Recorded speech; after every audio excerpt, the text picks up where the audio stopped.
Bem-vindos a mais um vídeo no canal Deus no Coração. Que essa mensagem possa transformar a sua vida, que Deus lhe abençoe sempre, e jamais perca a fé em Deus, que o milagre irá acontecer. Em nome do céu, eu lhe convoco neste momento a esquecer tudo que na sua vida não deu certo, a esquecer todo o desânimo que porventura tenha marcado a sua história, e eu lhe convoco a dar uma oportunidade a Deus, de dar um passo na direção dessa fé, porque há uma coragem dentro de você, há um homem forte, há uma mulher forte que está dentro de você, escondido atrás das suas fraquezas, e é com esta pessoa que hoje nós queremos conversar, é esta pessoa que hoje nós queremos motivar que exista, é essa pessoa que hoje nós queremos influenciar.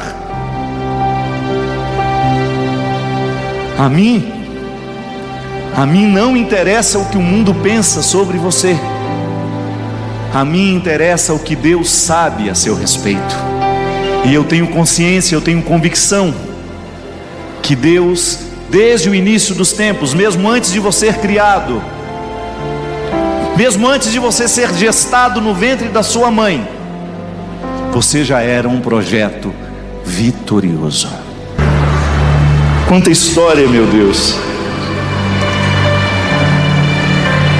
Quantas coisas difíceis você já precisou enfrentar, quantos momentos dessa vida em que você pensou em desistir. Sabe por que a gente desiste? É porque nos faltam motivos religiosos para nos sustentar. Assim eu compreendo a religião, minha gente. A religião é esse discurso que a gente vive, é esse rito que a gente pratica, que naquele momento totalmente secularizado tem influência. Quando você lá na lida do seu dia a dia, na luta da sua vida, você precisa redescobrir o seu valor como pessoa. Quando você precisa enfrentar as picuinhas da sua alma, as suas mesquinharias, os seus ciúmes, as suas infidelidades, as suas mentiras. Quando você precisa olhar no espelho e está cheio de vergonha. E outra coisa não lhe resta senão você lembrar dessa frase: Deus me ama. Isso pode transformar a vida de uma pessoa. Transforma, sim. Porque essa frase, ela é o contexto de uma vida inteira. Deus me ama é o contexto de uma vida inteira. Não é por acaso que você tem o direito de dizer isso. Deus ama você porque antes Ele amou Lázaro. Deus ama você porque antes Ele amou Madalena. Deus ama você porque antes Ele amou Pedro, Ele amou João, Ele amou Judas. E nós somos a continuidade dessa comunidade que por Ele foi resgatada. Deus amou Adão. Deus amou Eva. Deus é misericórdia. Abre bem o seu coração agora, porque Jesus vai passar entre nós, da mesma forma como passou naquele tempo, olhando com misericórdia para o seu povo. Porque por onde Jesus passa, em todo e qualquer lugar que sua palavra é pregada, os milagres acontecem. E eu, minha gente, do fundo do meu coração, não posso compreender que haja um milagre mais bonito do que esse, do que um coração que antes não se amava voltar a se amar. Um coração que antes era cheio de rancores voltar a ser feliz porque reaprendeu a perdoar. Nenhum milagre pode ser mais belo do que este, do que um pecador reencontrar o caminho. Nenhum milagre pode ser mais precioso do que esse, que um miserável redescobrir o direito de estar sentado à mesa, de saber que o banquete foi preparado para ele. Porque a grande consequência do pecado na nossa vida é gerar dentro de nós uma repulsa por nós mesmos. Quantas vezes nessa vida você teve repulsa por você mesmo? Em quantos momentos da sua vida, por causa dos erros cometidos, por causa de uma história que não valeu a pena, por causa de erros demais, de quedas demais, você criou dentro de você essa repulsa por você? E no momento em que você criou essa repulsa por você, você deixou de cultivar aquilo que verdadeiramente pode lhe fazer feliz. A grande consequência do pecado na nossa vida é que ele vai nos colocando contra nós mesmos. Ela vai nos colocando contra nós mesmos, como se nós estivéssemos julgando o contrário. A grande consequência do pecado na vida de uma pessoa, a consequência dos erros, não é o tempo que o erro conta, não é o tempo que o erro dura, mas é a consequência que ele vai gerando dentro de nós. Se a gente descuida, a gente vira um trapo. Se a gente descuida, a gente vira ciumento, a gente vira um emborrecido, um enjoado, um ignorante, um antipático. Se a gente não cuida da nossa humanidade, nós vamos envelhecendo sem qualidade, nós vamos ficando aquele velho aborrecido que ninguém nem pode olhar para a cara dele. Se a gente não cuida, nós vamos nos tornando pessoas insuportáveis. E o mundo já está cheio de gente insuportável, não precisa de mais. E o cristianismo não tem que contribuir com gente insuportável, o cristianismo tem que contribuir com gente leve. Porque o cristianismo é assim, é uma reflexão que vai iluminando os nossos caminhos, os nossos jeitos de ser, e ele vai nos apontando onde é que a gente precisa se converter. Pode ser que você já tenha se convertido bem na sua dimensão pessoal. Pode ser que você já esteja bem orientado nos caminhos do Senhor. Pode ser que você já esteja bem orientado na palavra e você já esteja fazendo tudo certo, com sua luta, claro, e hoje cai, amanhã levanta. Mas pode ser que ainda falte-lhe a conversão dos relacionamentos. Pode ser que a sua santidade ainda seja solitária. Pode ser que a sua experiência de Deus ainda não tenha mexido no seu jeito de ser gente com os outros. Mexeu no seu jeito de ser gente, na sua particularidade, mas ainda não lhe deu a capacidade de abrir mares para os outros. Pode ser que você já seja até capaz de viver a experiência de um Deus que abre mares na sua vida, para que você possa atravessar. Sente-se amado por Ele, e tem muita gente até que te ama de fato para lhe conduzir. Mas e você? A quem você conduz nesse mundo? Será que a experiência de Jesus, a experiência de Deus, já passou pela sua capacidade de abrir mares para alguém? A ponto de você ser capaz de dizer: olha, por você, eu sou capaz de dar a minha vida. É mais fácil ser amado que amar. Deus é capaz de trocar reinos por ti, abre mares para que possas atravessar. E se preciso fosse, daria novamente a vida por ti. Deus só não é capaz de deixar de te amar. O meu esforço como padre é esse: é encontrar os miseráveis morais, é encontrar os miseráveis em todos os sentidos e recolocar neles essa consciência: Deus ainda ama você.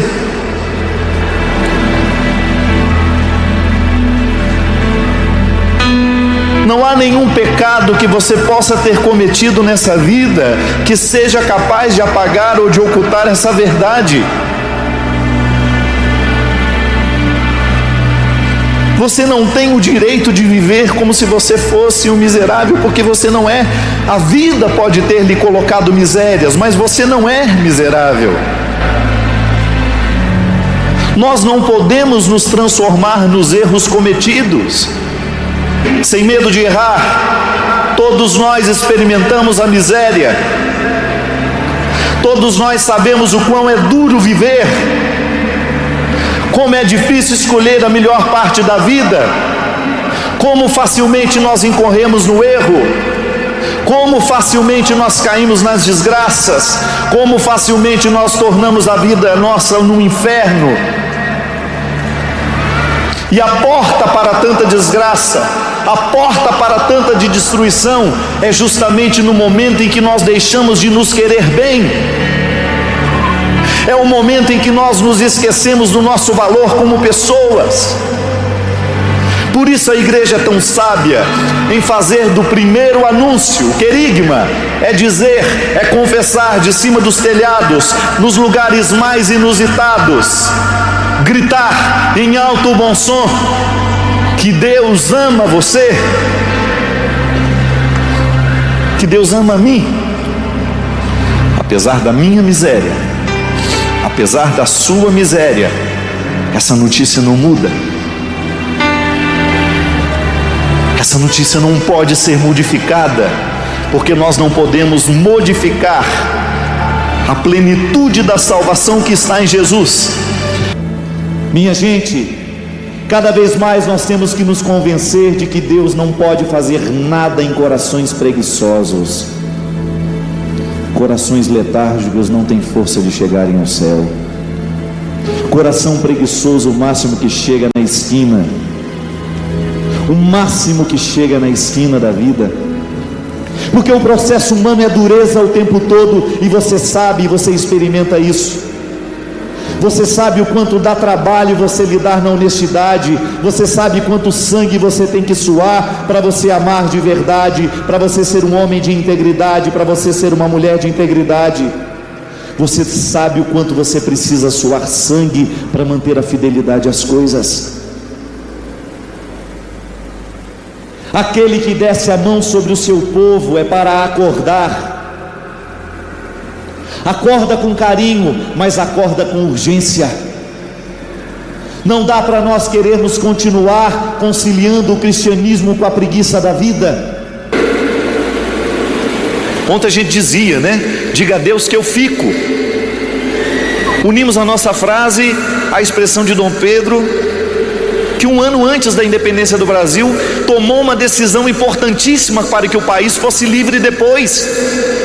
Que se ele não tivesse ficado naquele dia 9 de fevereiro, se ele não tivesse mandado aquele comunicado à coroa portuguesa, se ele tivesse obedecido e ido embora, talvez o Brasil não teria alcançado a liberdade e a independência no dia 7 de setembro.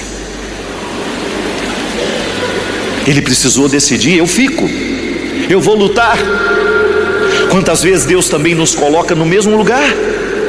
E agora, como dizia o poeta Drummond de Andrade, e agora, José? Acabou o sonho? Não era do jeito que você pensava? E agora você? Como é que você reage diante da vida? Ai, diga, povo, que eu desespero.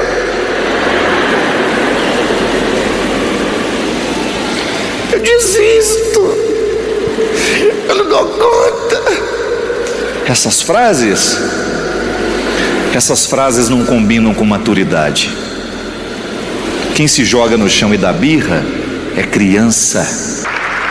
Ficar de pé no momento em que tudo deu errado, sentir que a força da mão de Deus lhe alcança, isso é cristianismo. É você manter-se de pé quando o Calvário está formado. Veja bem que no Calvário de Jesus está cheio de curiosos, mas são poucos os que de fato estão de pé. A curiosidade requer poltrona. Nós nos sentamos nas nossas poltronas para observar curiosamente o que acontece na vida dos outros, mas o Calvário não é lugar de ficar sentado. O Calvário é lugar de ficar de pé, e só sobrevive aquele que sabe ficar de pé. Quem disse para você que seria fácil ser gente, mentiu. Ser gente não é fácil. É muito mais fácil você virar um mulambo qualquer. Ser gente dá trabalho. Porque ser gente significa você estar comprometido com o seu processo humano e com o processo de todos aqueles que estão do seu lado. Ser gente significa você ir caminhando na consciência diária de que você precisa dar conta da vida, e que você, dando conta da sua vida, você é um problema a menos para a sociedade, você é um problema a menos para a sua família. E não é à toa que o Calvário é subida, não é descida. O Calvário é ladeira acima, é caminho que se faz nas pedras, não é asfaltado, não é caminho em que seus pés deslizam com facilidade, não é. A dor não é um caminho onde os nossos passos não deslizam com facilidade. As escolhas mais valorosas nunca serão caminhos onde os nossos pés deslizarão com facilidade. Não se chega aos céus de patins, é com essas botas da dor difíceis, é cravando estes pés para que você não despenque, é subida, é rapel. Mas ninguém nos prometeu que o valor seria alcançado com facilidade. Se há alguma religião que hoje diz que o valor é fácil de ser alcançado, é possível que essa religião esteja equivocada a respeito daquilo que ela prega. O grande problema é que, diante dessa solicitação de Deus, do esforço humano, da luta humana, que já é um movimento da graça na vida humana, para que nós não sejamos pelagianos. Pelágio dizia que a salvação pode acontecer na vida humana sem esforço. Desculpe-me, é o contrário. Nós não precisamos da graça de Deus, nós só precisamos fazer o esforço. Para que a gente não caia na heresia pelagiana, nós acreditamos que até mesmo o esforço que nós fazemos para ser santo já é fruto do dom em nós, é acolhimento da graça em nós. Porque aí entra aquela experiência belíssima de Santo Agostinho: Deus nos pede aquilo que Ele já nos deu. Quando Ele pede ao povo que caminhe, é porque Ele já tinha dado ao povo a coragem de acreditar, a coragem de colocar os pés na água. A poltrona é o lugar dos curiosos, e o Calvário certamente deveria ter muita gente sentada, esperando a desgraça acontecer definitivamente, esperando que o homem que atraía tanta gente morresse na sua humilhação. Eu me sento confortavelmente para observar a vida dos outros, eu me sento confortavelmente para eu ver as desgraças da vida, ou então eu me levanto e digo: não, eu não quero ver. Há uma história interessante, uma lenda, que dizia que certo pescador estava com seu companheiro nas margens de um grande rio pescando, quando de repente passou uma criança afogando nas águas. E um daqueles pescadores corre, pula dentro do rio, retira a criança e continua a pescaria. Daqui a pouco existe mais uma criança e mais uma descendo afogando no rio. E ele corre, o amigo dele ajuda, cada um retira uma criança e salvam mais duas crianças. Daqui a pouco são 4. E eles correm, pulam no rio e tiram as 4. Daqui a pouco são 8 crianças morrendo afogadas. Um deles pula na água e percebe que o outro não está ajudando. E ele grita: como é que você me deixa sozinho justamente no momento em que o número de crianças aumentou? Vem aqui me ajudar a salvar. Ele disse: não, eu vou mais em cima para ver quem está jogando as crianças no rio. Eu não vou ficar observando só aqui, não. Eu não vou fazer só esse pouquinho que eu estou fazendo, não. Eu quero agir com mais destreza, eu quero agir com mais grandeza, eu quero agir com mais competência, digamos assim. Porque o cristianismo está requerendo o tempo todo, está recadastrando os cristãos que de fato estão dispostos a viver não a curiosidade do Calvário, mas a coragem de permanecerem de pé quando tudo parece errado. Desperta tu que dormes, é a palavra. Não dá mais para a gente continuar letárgico, não dá mais para a gente continuar fingindo que as coisas não estão acontecendo do nosso lado. E ser feliz não é fazer barulho, não. Pode ser que lá no seu grupo você exerça grandes lideranças, mas ainda não conseguiu ser feliz com a liderança que você exerce. Por causa disso, é o desvio do caminho. Pode ser que nós, no nosso ministério de aparecer tanto, de fazer tanta coisa, a gente ainda não esteja feliz como Deus quer. Santidade é ser feliz. É você viver a satisfação de você saber que você está cultivando o jeito certo, que você está acertando o alvo, que você não está errando com seu...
Filhos, que você não está errando com seu marido, que você não está errando com seu pai, que você não está errando com sua mãe.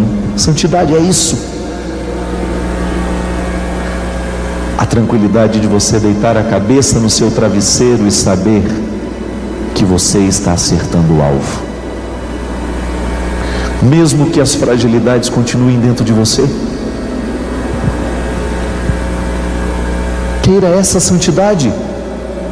É dessa que a igreja precisa, porque onde estiver um ser humano feliz, realizado, lá Deus estará fazendo propaganda, lá Deus estará acontecendo, lá Deus estará sendo notícias, lá Deus estará sendo anunciado com aquela vida, com aquele jeito de ser, e lá o Espírito Santo estará vencendo mais uma vez, assim como nós precisamos proclamar todos os dias. Hoje eu quero ser uma palavra de vitória nesse mundo, e o Espírito Santo já me concedeu. São Paulo fala: não negligencie o carisma que há em ti, o dom de santidade que Deus deixou em mim e em você. Não negligencie isso. Há uma semente que precisa vir para fora, precisa crescer. Toca no coração das nossas famílias, Senhor, e liberta o nosso povo de todas as escravidões dos dias de hoje, Senhor. Recoloque-nos no nosso lugar, nós que tantas vezes ocupamos o lugar errado, nós que tantas vezes pegamos a direção errada. Faça-nos voltar, Senhor, faça-nos reassumir o lugar onde o Senhor sabe que nós estaremos no momento da sua passagem, para o Senhor nos levar consigo, para o Senhor nos conduzir à casa do Pai, porque essa salvação que nós esperamos para a eternidade, nós queremos que já comece a acontecer hoje, com a paz, com amor, com sentimentos nobres, que precisam ser reassumidos por todos nós.